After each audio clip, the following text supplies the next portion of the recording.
I, 65, am estranged from my daughter, 36, female. I'm completely at fault. Her mother is a narcissist, and I was brainwashed by my now ex-wife, who I recently divorced, into believing her daughter was the problem. But I finally seen the light and realized my daughter was never the problem, it was my wife. And stupidly, I would go along to get along, but I finally grew a pair and told her to go to the bad place. I handled the estrangement very badly. I admit to trying to strong-arm and bully my daughter back into the family. I won't lie, it was to get my wife off my back, as I couldn't take her BS, but I finally seen the light. I had to stop because the daughter had an attorney send cease and desist letters. This was 3 years ago. I wrongly resented her for the problems I believed she caused, but now I realize it was my narcissistic ex-wife all along, and I feel horrible and want to make amends. She moved away and I couldn't find her, so I hired a private investigator. She's in the next state 3 hours away. I want to be as non-invasive as possible, so am I the idiot if I leave a note with her doorman concierge to give to her, stay at a nearby hotel for a few days, letting her know I divorced her mother? I would love to speak with her and make amends. I would also like to let her know where I'm staying with my contact info. I know she asked numerous times to be left alone, although this was years ago while I was still with her mother, but she's still my kid. Wow, you are the idiot. My take on this: I don't know why, but using a private investigator to track her is already a breach of privacy. Doing that shows you disrespect your daughter by not agreeing with the no contact. There is a reason your daughter did that. The fact that you hired a PI to invade her privacy just shows you aren't willing to take accountability for your actions. Oh, it's absolutely an invasion of privacy, but it would be better to have him discuss it with a therapist than for me to try to explain the nuances. You have to crawl before you can walk, and this dude doesn't even realize that blaming it all on his ex clearly shows he doesn't understand basic responsibility, let alone anything more complicated. I messed up, but I blame my ex-wife for it. He and his wife seem to have this attitude and are finally divorced since they can't stand each other. I hope OP's daughter is doing well. Dude, let me get this straight. You spent years blaming your daughter, then harassed her until she had to send a cease and desist, and now you think leaving a note with her doorman is going to start to fix everything? That's a creepy move. If you want to make amends, respect her boundaries, leave her alone, and maybe consider therapy instead of dragging her into your drama. I mean, no boundaries, right? After a cease and desist order? This isn't all the narcissistic ex-wife's fault here. Staying in a nearby hotel. Yikes. Call it what it is. Stalking. He is stalking her. She has clarified that she doesn't want him to contact her or know where she is. This man is frightening and should not in any way contact his poor daughter. I have a different take. If you want to make amends, spend a year in therapy getting your head on straight. Stop blaming your mistakes on others. Accept responsibility for your mistakes, etc. Then, after your therapist agrees you're in a good place, you make an appointment with the attorney that she hired. You give the attorney the information you have if he doesn't know her current address, and then you let the attorney contact her to see if she will accept your letter after you write it with the therapist. Then you wait for either the attorney to contact you or for your daughter if she so chooses. If the attorney tells you it's a no, you accept that no. Leave her money in your will, but leave her alone. Trying to contact her any other way is 100% wrong.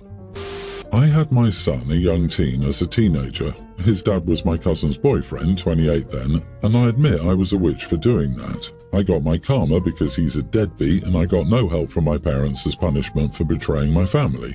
Whatever, we lived and I learned. I get the hostility towards me, but I'm tired of them forcing my son to hate me. They didn't want crap to do with him when he was a baby, but now that he technically doesn't need me, they're trying to tell him that he doesn't have a dad because of me, or that I'll never be enough to advance his athletic career and am therefore ruining his life. Crap like that.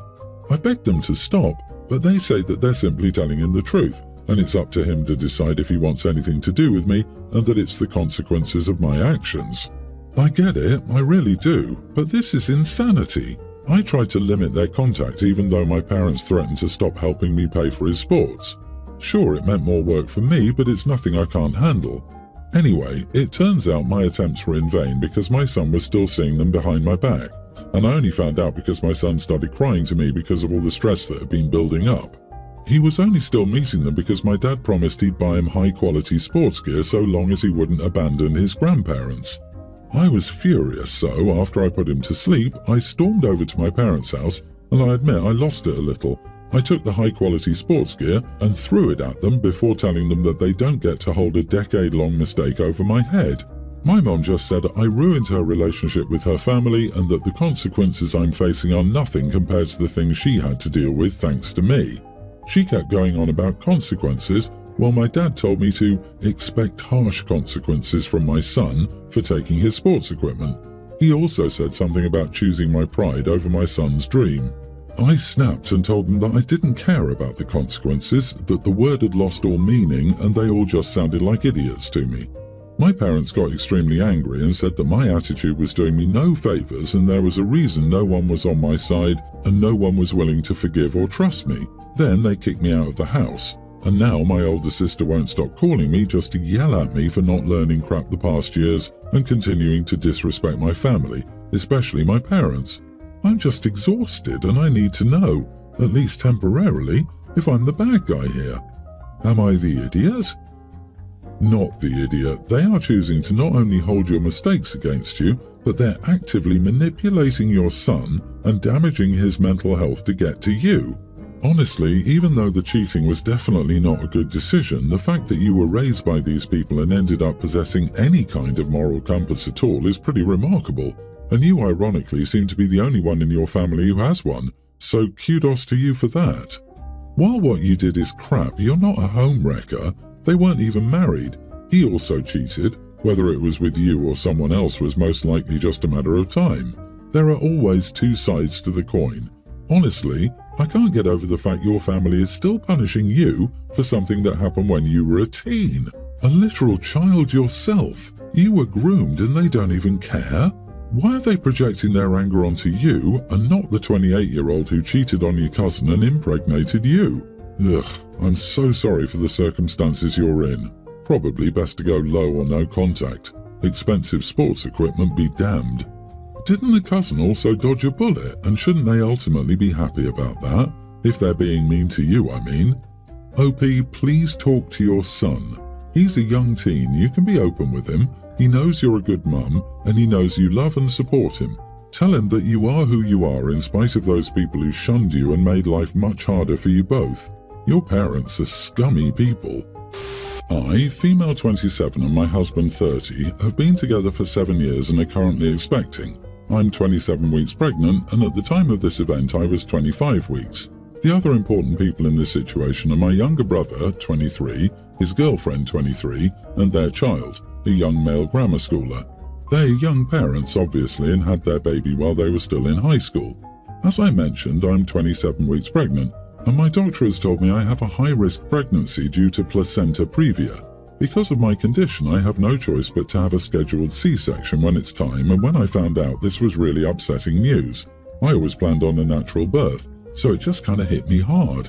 However, above all else, I want my baby to be healthy, and me, so it is what it is. My other sister-in-law, my husband's sister Carrie, has been really supportive of me and my pregnancy, and we talk a lot. Well, recently there was a family gathering, and of course my husband and I went. I was sitting with Carrie talking about work when my brother's kid came over. He's a young grammar schooler, like I said, and he was interested in my belly. He asked me why I was fat, LOL, and he kept reaching towards my bump. I grabbed my nephew's hands and explained to him that I had a baby in my tummy and that pretty soon he was going to have a baby cousin. It's okay to touch my bump, but just be gentle, especially so because of my previa. I'm supposed to be on bed rest, but obviously I didn't tell this child this. This little idiot, not exaggerating, he's also just horrible, reaches and touches my belly before winding back and punching me. Holy crap, that little kid had some power. Immediately, Carrie and I scolded him and reminded him that 1, he needed to keep his hands to himself, and 2, it was very mean and dangerous to hit my belly. He apologized and then ran off. A few minutes later, his mother, my brother's girlfriend, came up to me and asked me what I told her son. I explained what happened, exactly how it happened. She told me her son was upset because I yelled at him. My internal dialogue was that, yeah, I bet he is because he never gets disciplined in general. He's a spoiled child, and his parents let him do whatever he wants. Externally, I apologized for it, but reminded her that he needed not to hit my tummy or anything else in general. She rolled her eyes and just walked away. About an hour later, my husband and I were getting ready to go, so I stood up and went to say goodbye to my brother. He was standing with his son, and as soon as I was within arm's reach of him, the kid reached out and smacked me in my stomach again. Hard. I doubled over that time, and my husband immediately started to scold the child while making sure I was okay. My brother's girlfriend started to lose her mind about us parenting her kid for her, resulting in my husband getting loud with her about how the kid was a brat and needed it. In turn, my brother and husband had quite a large argument that most of our family witnessed. And now, half of my family is mad at her, and the other half is mad at me. Okay behaviour. I think the parents need to nip it in the bud ASAP. What the heck is wrong with these people? The fact that the nephew did it twice is very disturbing. That kid is very troubled. No one should be hitting pregnant women and or babies. Don't be surprised that he gets into trouble at school for hitting his classmates. I hope your brother does something about his son's behaviour before a stranger does it for him. Prioritizing your high-risk pregnancy is non-negotiable. Your husband's intervention was necessary for your safety. No fault lies with you. My 33 male girlfriend, 28, and I have been together for almost 4 years, but we only began living together just over a year ago. Prior to living together, we were in a long-distance relationship. I used to send her flowers for special occasions, and sometimes just because I wanted to. I often spent a good deal of money on a dozen roses. She was very grateful and would say how it reminded her of me when she looked at them and made her smile. It might be worth noting that she never brought me flowers, but that didn't bother me as it's a bit of a girly thing. No judgment or whatever, but honestly I could care less about flowers. Anyway, now to the issue at hand. Since living together, I haven't brought her flowers. Honestly, I hadn't really thought to because I'm right here in the same flat, so she doesn't need a reminder of me. Well, just before Christmas, she bought a Christmas flower arrangement, which I figured was just part of decorating for Christmas. Early January, she threw it out, and in its place appeared another vase of flowers, which I didn't say anything about because she wasn't working. She's a private school teacher and was off for their Christmas holidays, and I figured she's just bored. But I guess they died, and now there's another vase of flowers in its place. This time, it's a dozen roses. I asked her what was up with the roses, and she said she likes flowers and that as I never buy them anymore, she's decided to get them for herself. I didn't say anything at the time, but this has really got to me questioning her. It seems passive-aggressive to go out and buy roses for yourself just to make a point, identical to the arrangements I brought for her. And now, every time I walk into the kitchen, I'm hit with how crappy a boyfriend she thinks I am. You are the idiot. Holy projection, Batman. Unless your girlfriend is actually complaining about it, calm down and let her buy her pretty flowers. Not everything is about you. If you feel like a crappy boyfriend for not getting her flowers anymore, then you need to do something about it. Don't sit there and convince yourself she's being passive-aggressive.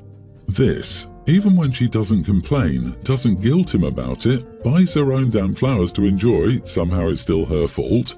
I literally had an ex tell me I made him feel bad for buying myself flowers after he stopped buying them for me after he'd moved in. Even though I bought myself flowers every week, in addition to any he bought me the entire time he'd known me. I had an ex like that. When we first started dating, they bought me flowers a couple of times, but then it stopped. Then one year, my sister sent me flowers for my birthday, when my ex and I were living together, and he flipped his crap like, "Who is sending you flowers?" I was super resentful of it. I realized I liked having flowers, so I started buying them for myself on rare occasions, and he was resentful of that as well because I was making him feel like a bad boyfriend.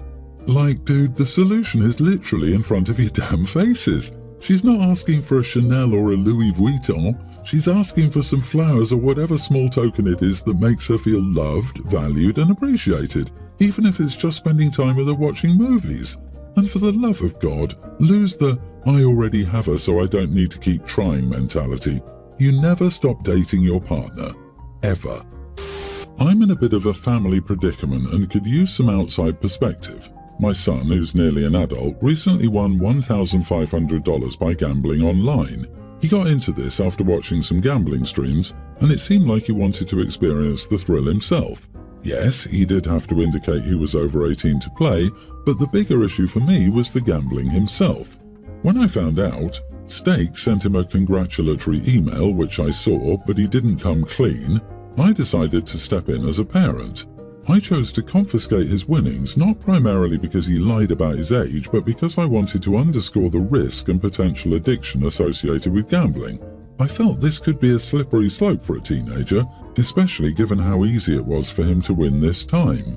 My wife, however, believes I overreacted. She thinks we should have talked to him about responsible behavior instead of just taking the money. She says this because he did stop gambling and self-excluded on his own volition. My son is upset as he feels like he won that money fair and square, despite the age issue. He's been pretty cold to me since. I'm second-guessing my decision now. Was I the idiot for taking away his winnings to make a point about the risks of gambling? Not the idiot. Give it back to him when he officially turns 18, the legal age. Someone help me out here. Could this fall under some type of fraud? Whatever it falls under, he needs to be reminded about the consequences of breaking the law. Other than that, you're doing a great job as a father. I disagree. You're teaching your kids that it's okay to steal from them. I wonder what makes you think you can do that. You are the idiot, of course. Don't be surprised if your child stops sharing things with you. I wouldn't be surprised if this permanently damages your relationship with your kids. Also, gambling sucks, but this is not the way. I agree it doesn't belong to you, OP.